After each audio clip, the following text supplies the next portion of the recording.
ramdam na ang diwa ng Pasko sa Malacanang. Bukod kasi sa Christmas tree lighting, pinangunahan din ni Pangulong Ferdinand R. Marcos Jr. at First Lady Liza Marcos ang balik sigla, bigay saya, gift giving, kung saan higit 1,000 mga bata ang nabigyan po ng mga regalo. Yan ang ulat ni Alan Francisco. Maligayang Pasko at manigong bagong taon! Merry Christmas, everyone! Ramdam na ang Pasko sa Malacanang.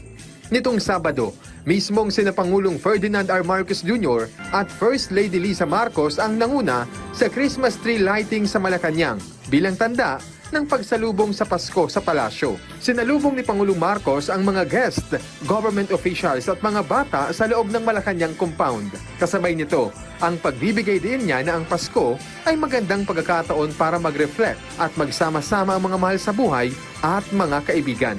Dagdag niya, ang Pasko ay para sa mga bata. Pinangunahan din ni President Marcos at First Lady Liza ang awarding ceremony sa mga nanalo sa isang mitiin nationwide parole making contest na sinalihan ng mga mag-aaral mula sa iba't ibang state colleges and universities. So I'm very, very happy to welcome you all here and to get the formal. Kasi Pilipinas, September pa lang may Christmas carol na sa radyo eh. So, but the formal start of the Yuletide season, and I suppose what is left now is for me to wish you all a very Merry Christmas. Hinarana ang mga guest ng mga Christmas songs mula sa mga magagaling na Pinoy singers. Let's sing Merry Christmas and a happy holiday. This season may we never forget the love we have for Jesus. One star, to me, stands for unity as a people, unity as a nation, the Filipinos united as one. I feel very important to be invited to sing here at the Christmas tree lighting of Malacanang Palace.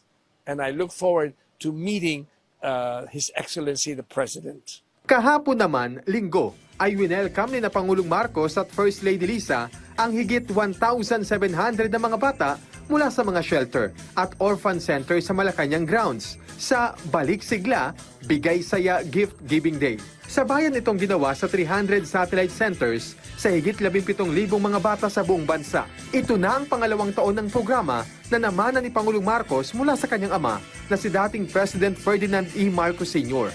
Welcome to Malacanang Palace. Welcome to our Christmas celebration. Merry Christmas, mga anak. Personal na nag-abot ng regalo si Pangulong Marcos at First Lady Liza sa mga bata. Bagay na sinuklian ng mga bata ng ngiti at pasalamat. It's a very happy time for us. I cannot say enough. Because siguro masasabi natin ito ay malaking kaibahan sa aming ginagawa ng araw-araw na seryosong trabaho. Ito puro katuwaan, puro saya.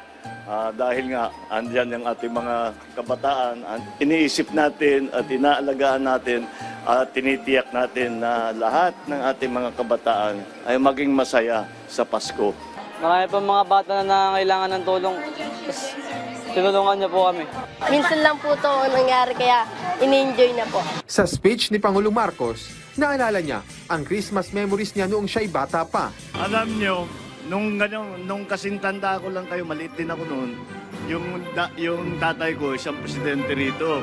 Kaya bawat Pasko, ganito ka aming ginagawa dito. Pinasalamatan din ng punong ehekutibo ang mga guardians at magulang ng mga bata dahil sa kanilang buong pusong pag-aalaga sa mga susunod na henerasyon ng bansa. Alan Francisco, para sa Bayan.